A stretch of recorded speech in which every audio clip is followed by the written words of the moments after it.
I know we have a few people that aren't going to be in attendance today. So first of all, hello, everybody. My name is Corrine Busta. I'm the chair of the Government Affairs Council meeting. Thank you all for joining us. I know this time of year with holidays and everything, I really appreciate you taking the time, especially a later morning meeting like this. We do have a great meeting today and looking forward to hearing from our guest speaker. So as I typically do is start off the meeting with a Pledge of Allegiance. So I know anybody in the conference room, there is a flag looking into the council chambers. So if everybody would stand up, put your hand over your heart, ready, begin. I pledge allegiance to the flag of the United States of America and to the republic for which it stands, one nation, under God, with invisible and liberty and justice for all. Thank you all very much. Typically, I know like Jim Benedetti, I don't see him. I don't think that he is able to join the meeting today. Just walked in. Is he? Oh, hi, Jim. How are you? Good. Sorry I'm running late. That's okay. I was just introducing you. And then today we have our special guest speaker, who is Lieutenant Zeeth Sanchez of the San Diego County Sheriff's Department. And he is going to be providing us with a presentation today. So Zeeth, I will kick it off to you. Good morning and thank you. Are you able to put my presentation up? Send that to me.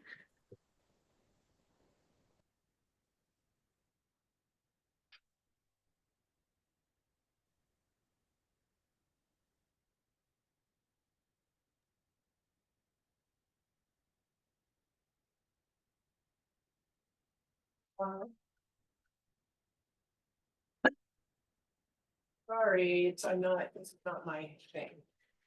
I just screwed it up. Where is Yeah, it? if you go back, you're going, that's towards the end. There you go. There. Perfect. There I am. All right. You can't sit there. I can't sit there. No, sorry. Oh my gosh. All right. All right, Diana gets to sit there. He's part of the council. Oh, I see. And how is it that I click forward? Should be able to click one of those. There it is. Okay. All right.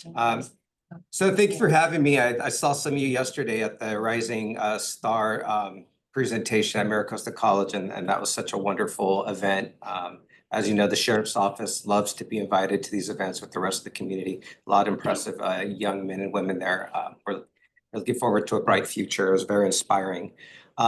So I'm Zeeth Sanchez. I'm the Admin Investigations Lieutenant at the Sheriff's Office, North Coastal Station. I've been with the department 22 years. I've been in this assignment since April.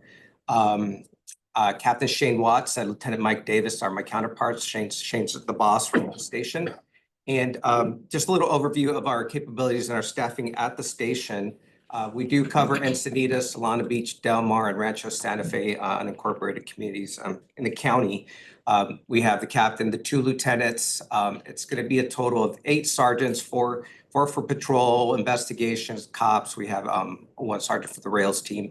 A total of 110 people running out of that station altogether, including professional staff and deputies. We have a 8 deputy and 1 sergeant cops team, which is also our homeless outreach team, specifically contracted here for the city, and our community service officers, traffic, and investigators. That's the overall staffing, for our public safety efforts here for Encinitas and the other responsibility areas that I described before.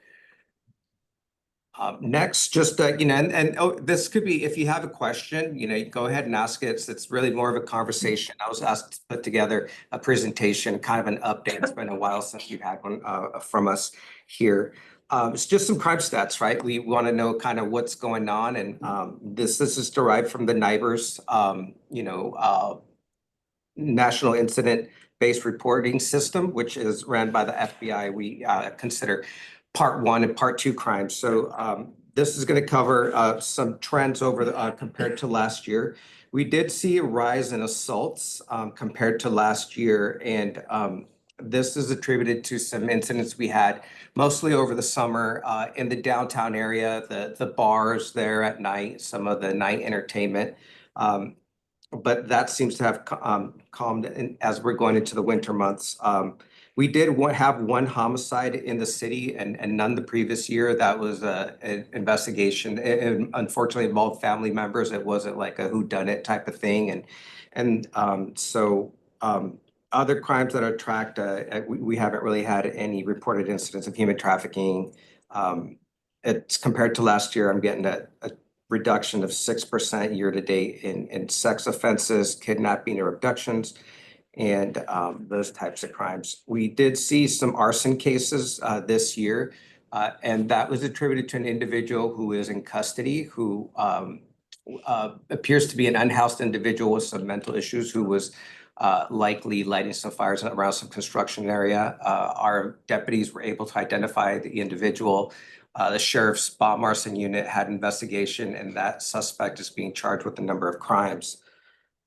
Burglaries is something that we do deal with. It's something that we see throughout our command, whether it's Rancho Santa Fe, Encinitas, and the other areas. We have increased our efforts in trying to prevent these burglaries through extra patrols, details. Our deputies are also working with community members. Our crime prevention team is out there with giving consultations to homeowners and businesses on how to prevent burglaries and crime through environmental design, whether they could actually go do a consultation for you on your home or your business and let you know what you can do to help prevent burglaries and things like that. Other crimes to note where we could see some trends going the right way. Vandalisms are down quite a bit, 13% over last year, and that that includes like graffiti, or it could be just people breaking windows of businesses and things like that. Let me see, we have fraud offenses are down overall about 7% over last year. Thefts, petty thefts, they are up 8%. Now, one thing that on the horizon is the passing of Prop 36. I don't know if you are all familiar, and that kind of makes these crimes that about 15 years ago through Prop 47 made something that would likely be a felony, then charged as a misdemeanor. Something that was a misdemeanor is almost not a crime anymore. So that's kind of giving law enforcement the tools that we used to have to combat crime, especially retail theft crime. Our cops team is out there doing details with like Target and Walmart and Ross and some of the businesses out there that are seeing this organized retail theft or repeated retail theft by people who got used to the idea that they weren't going to have some serious consequences. So we're really excited for that law to kick into effect this coming year to give us more tools to help combat those thefts from businesses. And then we've seen a big decrease in thefts from vehicles, 43% over last year. Stolen property, 10%. Vehicle thefts, 13%. And then the other types of crimes that are tracked by NIBRS are drug offenses and drug and narcotics offenses. That could vary. We do have specialized units who deal in narcotics. When they have seizures, they have that, depending on where that investigation goes, it could skew the numbers up or down for that area. So we have an increase in enforcement of drug offenses by 34% year to date over last year. And then weapons violations are down. And so we do have some prostitution offenses on here, which we have a robust human trafficking enforcement unit. I actually used to work there. And what they do is they proactively investigate incidents of human trafficking or prostitution, and they go out there and looking for cases where people are trafficking children or extorting adults for that type of crime. Something that we do know that's traditionally and paid attention to this time change we just had recently in the last month is the organized, or it's called South American Theft Group. Which Olivenheim's a community that typically sees that type of crime happen. What we've done at the station, an effort, is we've actually made sure our staffing, especially for these hours, is adequate. And we've also augmented that staffing through deputies who are willing to work past their normal work hours. And to ensure that we have adequate coverage. We have seen over the last few months a significant decrease. And now there's no way to really see or measure what crimes, what burglaries did we prevent, but just in looking at trends over previous years, the number has gone down through from the beginning, first quarter of this year, significantly lower towards the end of the year. Can I ask a quick question? Absolutely. Back to crimes against people on the previous slide.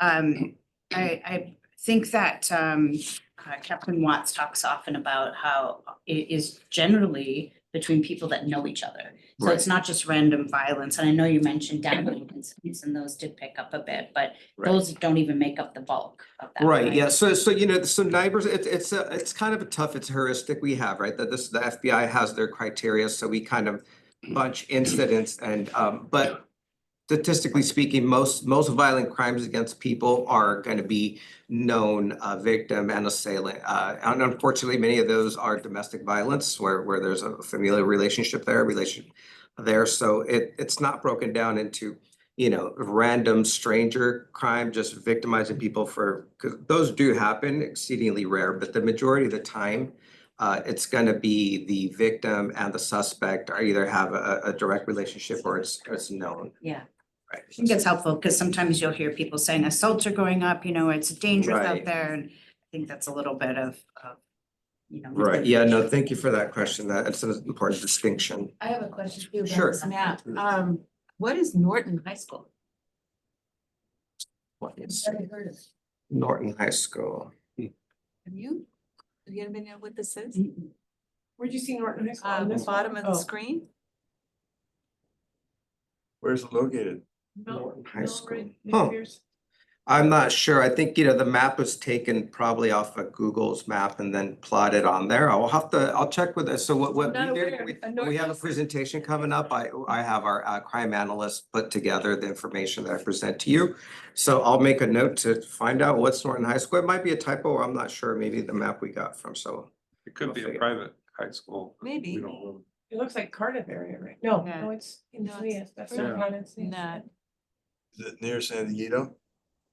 Well, No, that. No, that's all right. This is down- it's west of 5. Yeah, Maybe someone can Google it. I'm sure, yeah, Yeah. there you go. So what is North High School in Encinitas, but. So this is a map of our downtown 101 area and it kind of just gives you a little more, just a closer view of what types of crimes we're seeing in that 101 area, right? Where we have our restaurants and bars and things of that type.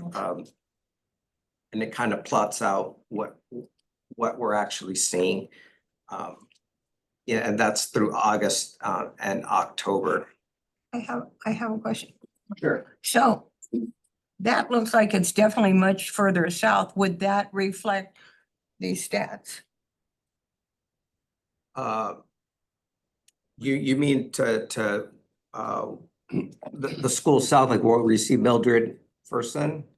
Yeah. Yeah, that's an So I overall can region, like we have- identify Encinitas and then as we go obviously further south, my question is, are the stats from further south included in this? The stats requested were for Encinitas. Okay. So it's not gonna include Solana those Beach or little Del dots Mar. are Yeah, just- right. It's okay. not Solana Beach or Del Mar, Thank right? you. but this map doesn't show Leucadia nor Cardiff.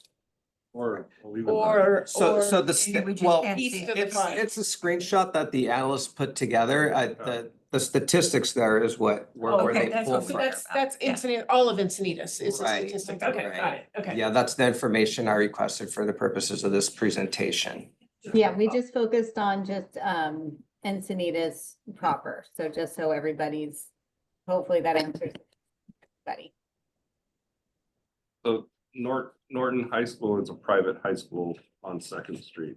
Okay, so it is a private. high Never school. heard of Yeah. it. I know, it's so funny. Now we learned something. Can I just follow up on Allison's question? If you looked at assaults and saw that assaults had gone up like 10% or something. Uh-huh. That's really 1.7 assaults going up. Yeah. from two Well, assaults. yeah. Well, it's generally still And then viewed also- very safe city based on statistics. It doesn't mean crime doesn't occur. And even crimes against people who know each other are terrible things, don't get me Yeah. wrong, but I think it's just you know, especially around election season, we heard a lot of that, crimes out of control, and I just would like to set the record straight, not really. So No, I so there you agree. go. And we Thank have you a very question much, over here. Allison. I was just gonna ask for everybody if we can hold off on questions until we get to the end of the presentation. But he said no. I guess I shouldn't, huh? We have one real quick, this gentleman. I'm asking about assaults. Okay, Okay. Define them. how do we find them? How do you define them? Oh, define them. It's basically unwanted touching is the legal term. So if someone strikes another person in anger over, you know, some type of disagreement, that would be it. It's really if someone reports that there was an assault, we respond and the person tells us, well, this individual struck me. That's defined as an assault. And then depending if they were struck with an object or the extent of the injury, whether it's a great bodily injury type of assault, assault with a deadly weapon, or just basic assault. Then I have a question later. Okay. So something that we've been concentrating on, that we see a lot of here is, well, e-bikes, right? You know, we go to a lot of schools and I cannot believe the number of e-bikes in these schools. And you know, and then I see the children, the kids out there riding. You know, I used to ride a regular pedal bike when I was in school, and you know, to be able to go up to 28 miles an hour now is scary. And the sheriff's office has taken note of that, and we've actually put this in safety information flyers together that we're distributing to the community through, we communicate through like X or Instagram, and then obviously our presentations that we give to the schools, our community-oriented policing units out there with the schools, our traffic unit. So for parents, you know, it's the holiday season. I'm sure there's lots of e-bikes under the Christmas tree getting ready to go. To let them know the different types of bicycles out there and their capacities, and then some of the laws around them and safety concerns. So these flyers kind of put that information out there. Parents that may not be familiar with, like a class 3 bicycle goes up to 28 miles an hour, but the minimum age to ride one of those is 16. And then it gives you a breakdown of whether a driver's license is required or not. Really, the one that we're mostly concerned is with are like the Sur-Ron bikes, are motorcycles that look like bicycles but are not bicycles. And these, you know, you actually require to have a DMV motorcycle license for it to be insured and have proper lighting. It's no different than a motorcycle out there on the road. And I think a lot of parents aren't familiar with those laws, as well as you know, making sure that their children are aware that they're, you know, essentially they're a vehicle on the road. They should be stopping at all stop signs, stop lights, not riding crosswalks on sidewalks and things like that. So we have a safety campaign going where we really want to educate the public and parents on the importance of knowing what type of bicycle your kids are on, and make sure they have the information needed for being safe out there. And the flyer continues with just more detailed information, and the bicycles that I'm talking about, or the motorized electric e-bikes, is right there towards the bottom that tells you that difference. There's actually kits that are sold online that make a motorcycle appear like a pedal bike or a regular e-bike to try to fool law enforcement. So it gives parents that information. And if you have, you know, more curiosity about this, you can contact us on the bottom. It says that our website, SD Sheriff, our X account, Instagram. And then moving on to our community engagement efforts, the Sheriff's Office makes a big effort to stay engaged and connected with the community. Here at the North Coastal Station, the captain, my counterpart Mike Davis, and I, our crime prevention unit, our cops unit, we're out there at a number of different events where we are passing on information to the public, or getting their input. Coffee with the Community is one of our favorite events. We had one recently, and you know, we run into you there, right? And really get that feedback from the community, right? People kind of, you know, pull us aside to let us know how we're doing, what concerns do they have, where can we improve? And it's a story time at the libraries, another really fun event. And then a national night out. We have the upcoming holiday parade coming up here in Encinitas where we'll be out there as well, along with many others. Can you let us know when the coffee with communities are? So we Yes. put it on our website. Yeah, oh, absolutely. We'll have Carolina and Jake Kruger coordinate with you. We Great. also put it on our X account, but yeah, absolutely. And then, you know, our focuses for this year and this coming year, you know, our homeless outreach, our homeless outreach program here in Encinitas in conjunction with our workers we have here at the city, along with the deputies, is just really successful. I'm actually a resident here. And I could tell you, I've only been here about 2 years, but as someone who lives here, compared to when I got here 2 years ago to what we're seeing today, I've seen a huge reduction. And I really think it's a credit to that program we have here, the resources we have available, the housing. Those deputies are trained in working with people who find themselves unhoused, and some might be dealing with dependency issues, others mental health issues, or a combination of both, as well as the financial constraints. They really they're kind of like case workers. They stay in touch with them, and if they don't want help one day, they follow up with them, and they finally get some. And you know, the city, you know who some of the usual characters are, right? And maybe those people are in a long-term project, but we have a lot of people that we've been able to get help. And so that's been a really successful program. Our DUI enforcement, being a beach community, we have a lot of bars and restaurants. Our traffic team, we do have the largest traffic enforcement team for the sheriff's office out of this command, and they're very proactive in enforcing DUI laws and traffic laws and just promoting that safety, especially now during the holidays. There's a lot of holiday parties going on. So, you know, the holiday season also brings, we have Holiday Watch where we're out there with the retailers, working with them, making sure shoppers are safe and they're not getting their toys and you know, gifts for the holidays stolen while they're shopping, getting information out there. Our senior volunteer patrol is out there educating the public. You know, make sure you don't leave your purse unattended while you're out there shopping and things like that. And here's some resources where you could get a hold of us and get us information. You know, our sheriff's office, you know where that is, obviously our website, but anonymous tips can be submitted to Crime Stoppers. And then if you need any information from us, you can submit a California Public Records Act request. And with that, I'll open it up to questions. You had a question, sir? Or Yes. Okay. I see on our homeowners association website, they always send us alerts. Right. And I get a lot of alerts for assaults and burglaries in Village Park Way, on Village Parkway. Right. And that's between Seagate Village where I live and what's the other one? The old one. Village Park. Yeah. Yeah.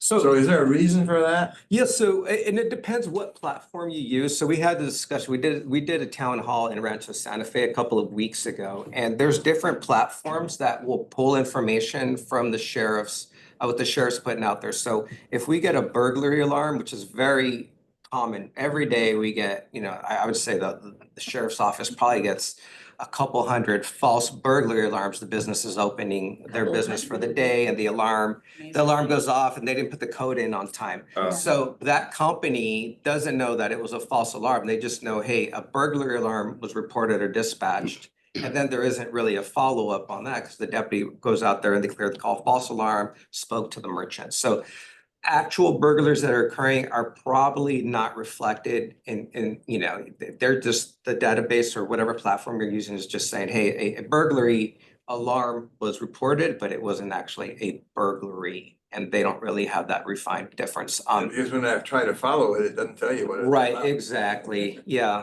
What about the assaults? The assaults, it could be, and I have to know what platform, but you know, you get the end result is what we have here, Tracked and Nibris, what goes out there on the platform, because a fight you know, someone could be walking by and see an argument in park and say, hey, Sheriff's Department, I think there's a fight at the park or at the beach. We respond out there and it was just kids playing or not a fight after all, right? And we clear the call and say there wasn't a fight after all. But that platform did get the information that there was a fight reported. So you're getting what's reported, right? What actually is, it's not really that communication system between the sheriff's office and whatever platform company, private company is getting that information is not there. So I should tell my neighbors not to be too alarmed that we're in. Not too, I mean, you know, you know, this community's safe, and of course, safety is a very subjective term, right? We could be at a 30-year low in crime, but if your home gets burglarized, how safe do you feel, right? But overall, for the numbers that we have, you know, we're doing pretty good. We always strive for a zero crime. That's always the goal. It's a good goal to have every day because we would do our best. I think, you know, our other efforts is going out there up and down the 101, the captain, Lieutenant Davis, the cops unit and I make it a habit on a regular basis to walk that area and talk to the merchants on a regular basis. Hey, are you still coming to open your business and people are sleeping in front of your business? Please give us a call. That's the other thing. We need to get those phone calls to get deputies out there to have that constant enforcement. And I think, you know, like I said, I live here. I'm seeing the difference. You know, maybe I'm biased. I work at the sheriff's office, right? But I mean, I do see a difference, but we always strive to work better. We work closely with some of the associations along the 101, and we are always, you know, open to discussion and your concerns. So, yeah. I want to just follow up on this. You get 200 calls a day? That was just a guess. Like all. It seems like your entire Right, staff well, would I'm be talking responding to those. it's a number I picked off my top of my head. I'm talking about the San Diego County Sheriff's Office, all 4,500 square miles of the county. I see, okay. Not just That we Ms. probably Nevis. get like Yeah, false, okay. there's you know, hey, there's an alarm call or there's a burglary. Let's just say we get a lot of calls of a potential burglary and alarm that turns out it was not, it was just a false alarm, to clarify. I was just gonna mention, maybe everyone already knows this, but the sheriff's department does a quarterly update to city council, and that's recorded. So if you ever want to check up on the true stats of what's really happening versus, Oh, you know, the yeah, calls, tell that's a good way to do it. So tell me really if people are hitting each other or not. Yeah, exactly. I Right. did those too, and they just popped up, and I think the scary thing, it says like 0.4 miles within where you, and I don't know, did you ever sign up for that alert? No, But- our and I homeowners ac- association yeah, sends it out. I actually did check with the sheriff's department, same concern, and so thank you, that definitely clarifies, Right, yeah, the captain does there's some regularly scheduled updates where you get those numbers. And you know, sometimes something's recorded or reported and it's still under investigation. We're just trying to decide, did this incident actually occur or not? Sometimes that changes as well, and it could drag on while that investigation, you know, unfolds. And you Elena, do. Pretty much, we have a question, we have a question from Elena. We can, yes. Yeah, Oh, thank hi. you. Good morning. Hi, Elena Thompson here. I wanted to thank the Chamber for putting on your regular government affairs program. Special thanks to Jim and Sherry and all of you. And then thanks to the sheriff team for keeping us safe. So my question is, and I live in Leucadia, but my question is, I have two. One is, how has the recent Grants Pass decision, the Martin versus Boise law, change in that law, impacted how our local sheriff is operating in our city? And then number two, can you also clarify, please, if we should in fact be calling the sheriff, as I think you just pointed out, if someone's sleeping in front of our businesses or what have you, versus using the My Encinitas app? Because just this week, I was walking downtown around 7 o'clock after dinner, and there were probably 5 homeless people hanging out in front of businesses on the 500 block of the 101. And I was puzzled by that, you know, with the homeless action team and the new laws, how people could be kind of bedding down in our downtown. And most importantly, I want to know how to respond in an appropriate manner so we don't have more young people getting raped in our downtown. That recent rape was pretty alarming. So that's my main, 2 questions for you. Thank you.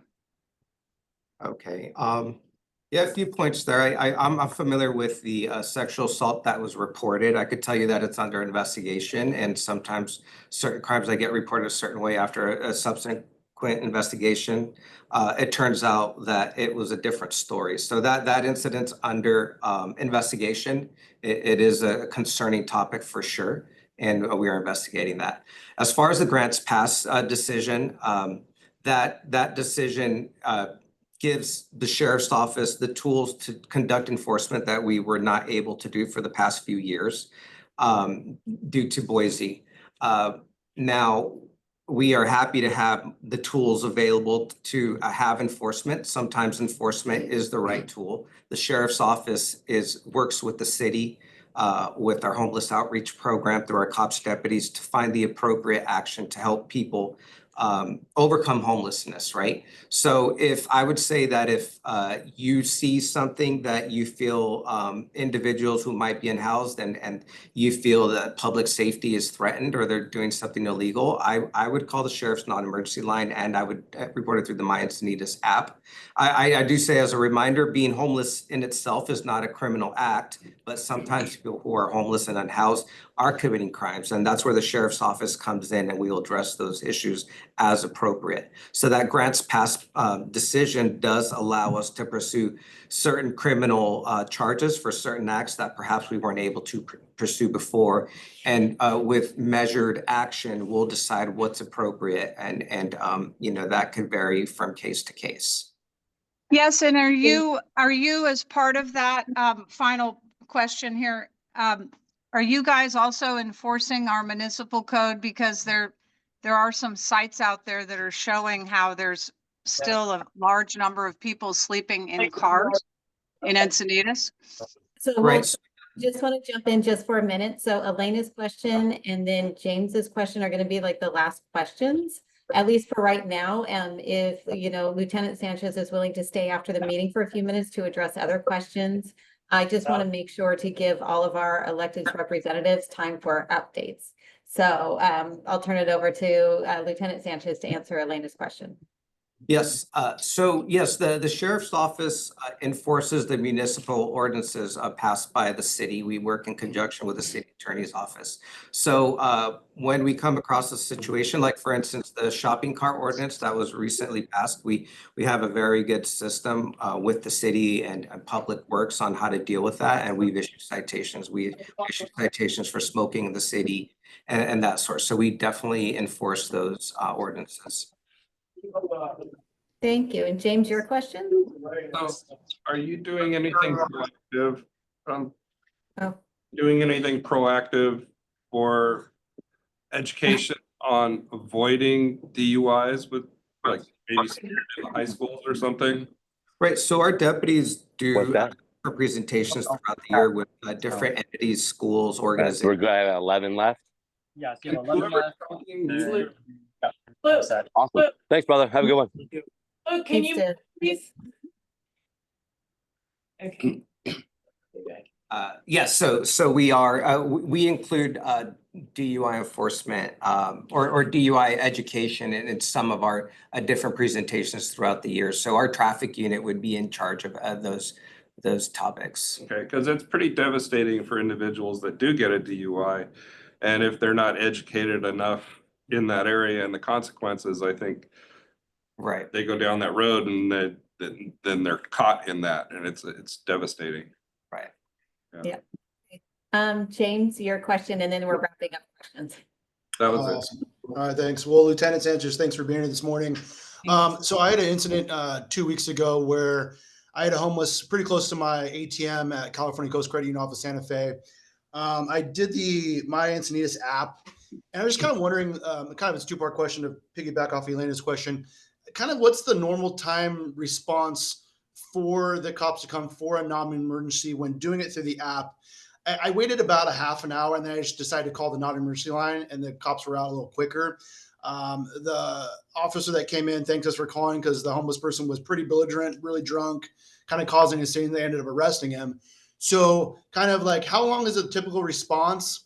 And then my second question is, should I do both? Do like kind of do it through the NCS app and call non-emergency line, or one or the other? Thanks. Right. So, I mean, I would say if you see someone who's standing, hanging out by an ATM that's making you nervous, that's a phone call, right? That apparatus is going to start it's going to go to a dispatcher, is going to get the information, and they're going to send it directly to the deputy. And based on the information given, we're going to give it a priority code, right?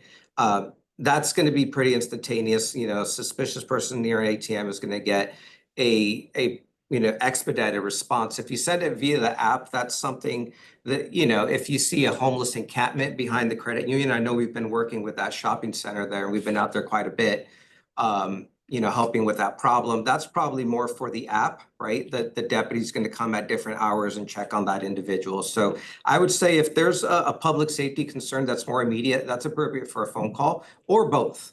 But yeah, for the My Encinitas app, the deputies get in, they have different duties and projects they work on throughout the day. They check that email and it says, okay, I should go check out the property on Santa Fe, the credit union. So definitely a phone call of what you just described. But for something less urgent where you want the deputies to kind of, we've been working with the property or Lazy Acres is, right? I had a number of people sleeping behind there in that area where it's kind of city property, Caltrans property, that type of thing. And it's an ongoing project. The app's been great, but we need phone calls for public safety concerns that are more immediate. Great. Thank you very much. And like I said, if anybody has any other questions, please feel free to go up to Zeeth after the meeting. So I'd like to, and thank you so much, Zeeth. That was very informative and in-depth. I learned a lot. Just as far as, the printouts, the detailed information of what's happening in the community and all the resources. So yes, I would absolutely, any sort of community engagement opportunities, to, please connect with Sherry and her team so we can get that out to the community and get them involved as well. Again, thank you very much. Thank you. Thanks for having me.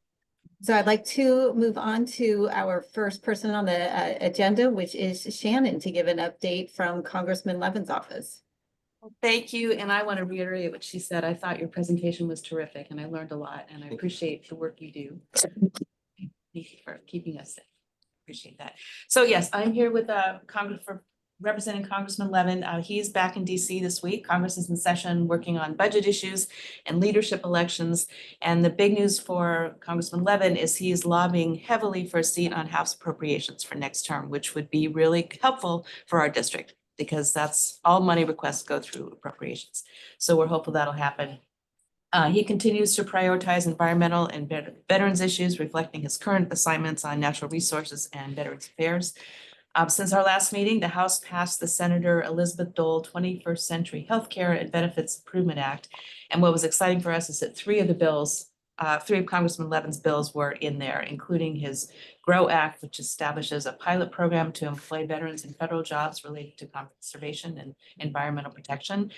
There's also a bill to authorize more funding for county veteran service organizations or officers, because they tend to be the best resources to help veterans. And then finally, the VA E-Notification Enhancement Act, which requires the VA to provide eligibility documents in an electronic format, because that's been a problem. So the Dole bill has been referred to the Senate, and we're hopeful it'll get signed by pass the Senate and signed by the current president before he leaves office.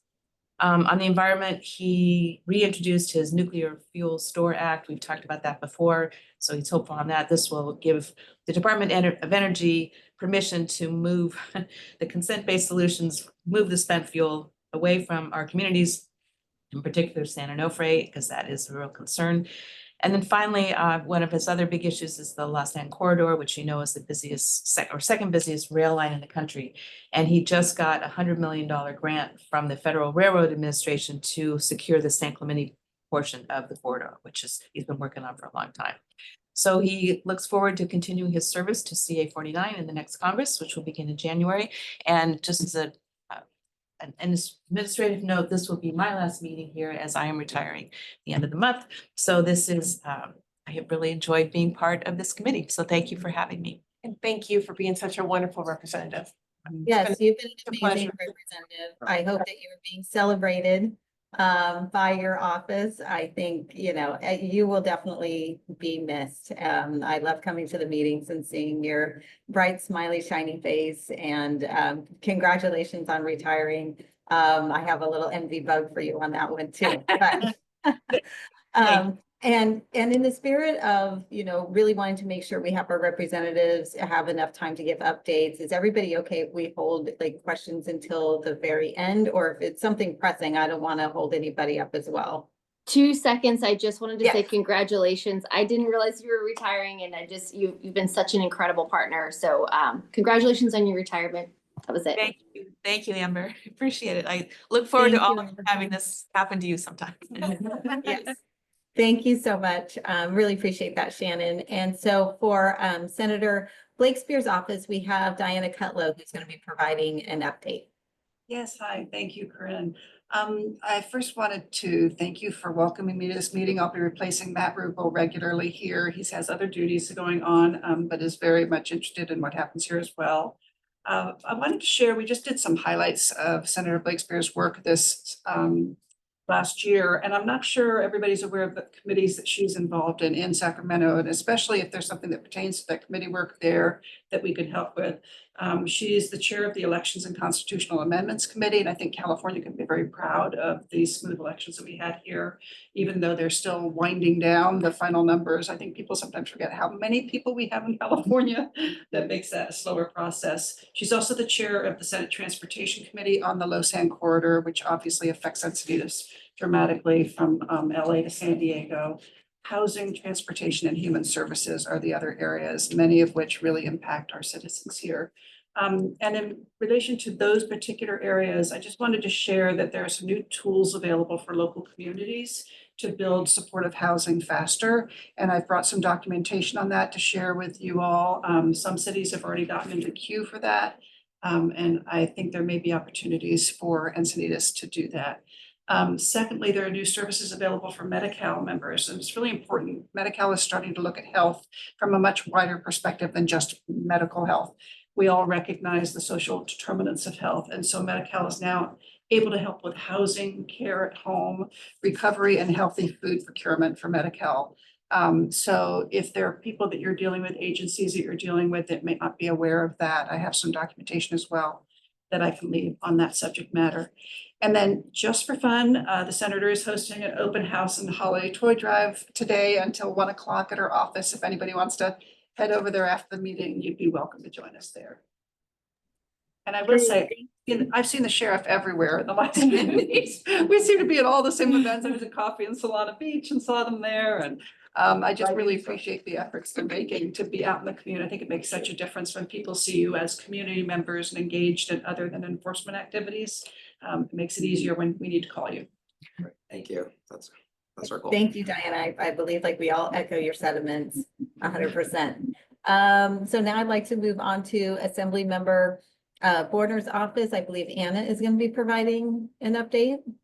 Yes, hi. I first want to apologize for my physical absence. I accidentally went to the chamber's office instead of City Hall. And ironically, my camera is not working as well, so I apologize. Pretty brief update this month. The legislature reconvened on Monday, December 2nd for the regular session, and they swore in all the new members and the re-elected members. They will be reconvening again on January 6th after the holidays. We're currently still working on our legislative packet, so this is a great time to submit legislative bill proposals, which you can do directly on our website or at my email as well. And I will share my contact information at the end of the meeting with Sherry too. Some community events that are coming up. The Assembly member and her team, we will be at the Encinitas Christmas Parade this Saturday, December 7th. And she is also planning on being at the special city council meeting on the 10th on Tuesday to recognize the incoming and outgoing members. Some upcoming events as well. We have our staff retreat coming up, which our district and capital teams will be meeting to discuss the legislative packet and the district priorities. And our holiday open house is on Saturday, December 17th from 10 to 12 p.m. It's a great opportunity to meet the member and to meet her team. We'll be collecting blanket donations for Dreams for Change, and then as well as holiday cards for seniors. Those for the cards, those can be picked up ahead of time at our office if you'd like and dropped off, or we'll have the station set up during our holiday open house. And then lastly, we also have our district advisory councils coming up in the first week of January. And those, we will be hosting them. It is an opportunity for local governments and organizations to share their legislative priorities with our team and the member. So mostly right now, we're working on creating a legislative packet. And hopefully by next meeting, I'll have more information on the bills that will be coming out. Great, thank you, Anna. Welcome to our meeting, and if you wouldn't mind sharing your contact information with me as well, that would be wonderful. Got it. Thank you. So next, Allison, how are you today? Love seeing you. I'm very good. Yep. Yeah, I have a few updates, thanks to Lois who helped prepare these, but here are some updates for the city. So we do have a situation with one of our fire stations, Fire Station 1, has had to be relocated temporarily. They did some an audit that revealed, some seismic unsuitability. And so they are shifting right now temporarily to Fire Station 3 and looking for a more permanent temporary home. You got that? And so there's two sites being considered, using some of the space at the new Pacific View Cultural Arts Center, or a private property that might be available for lease. So that's ongoing. And there's a special committee that will take that to council. We also, the city's Affordable Housing Task Force wrapped up and gave a report to the existing council, and the incoming mayor, Ehlers, talked about revisiting those findings with the new council in the new year. The city manager has departed, Pam Antle, and so we have a Jennifer Campbell, who is currently the assistant city manager, serving as the acting city manager, and that was effective November 20th, so a lot of change there. A few quick mobility and road improvement issues, or even the Beacons parking lot. So that project's ongoing. Things are going along just fine. And that's to shift it away from the bluff to provide some stability. Then we have the South Coast 101 sidewalk to Solana Beach project is underway, and that started November 4th, should go through February. We have pavement rehabilitation, which happens every year. So that's happening on some major roads like the 101, South Vulcan, El Camino, and Manchester. And then we have the Santa Fe construction, and that continues. There have been delays. I don't mean to laugh. It's just been horrible because, the contractor has not exactly been able to deliver on time. And there's some equipment that is backlogged, familiar issue, right? But new signal equipment won't arrive until the spring. So that's the last piece there. So some upcoming events, the holiday parade is on Saturday at 5:30, and it is Creativity in Motion, which is celebrating community innovation and imagination. And approximately 20,000 people attend, so it's a big event for the city. And then City Hall will have a holiday closure from December 24th to January 2nd. And I want to say this is also my last meeting. I'm the outgoing deputy mayor, so it's been a pleasure to be part of this. This is a great group, and I have talked to Jennifer Campbell about making sure there is an ongoing representative of the city, so I'm sure they'll figure that out in the new year. So Thank you so much for your service. We've Absolutely. really appreciated. It's been my working with honor. you. Been Yes. great to get to know you. Thank you, Allison. I'll Yes, stay. really. I really appreciate you being a part of this meeting since, our inaugural kickoff, so which has almost been 2 years. And you've definitely, provided a lot of great information. And, like I said, I've always appreciated you just kind of pulling yourself by your bootstraps, getting into our council and really helping out the community. So thank you very much for everything that you do. And I look forward to seeing all the exciting stuff you do in the future. Yes, exactly. Keep that up my sleeve for now. Yeah. So now I'd like to move on to Amber if she has any updates from Scripps. Or did she may have hopped off. Yep, okay. No problems. So then we're going to go ahead and move down to Sherry for CEO updates. Okay. We also are involved with, we will have a booth at the tree lighting, which is this Friday. So hopefully it's a city event or a Heritage Ranch Historical Society and a city event of the tree lighting. Friday night at Moonlight, at the parking lot at Moonlight Beach. And we will have a booth there. Visit Encinitas, we'll have a booth there. We're excited to do that. We also will be walking in the parade on the 7th. We're trying to be creative on that one, but we're working on it. And then we have our holiday mixer and toy drive at CIHS on the 10th of December.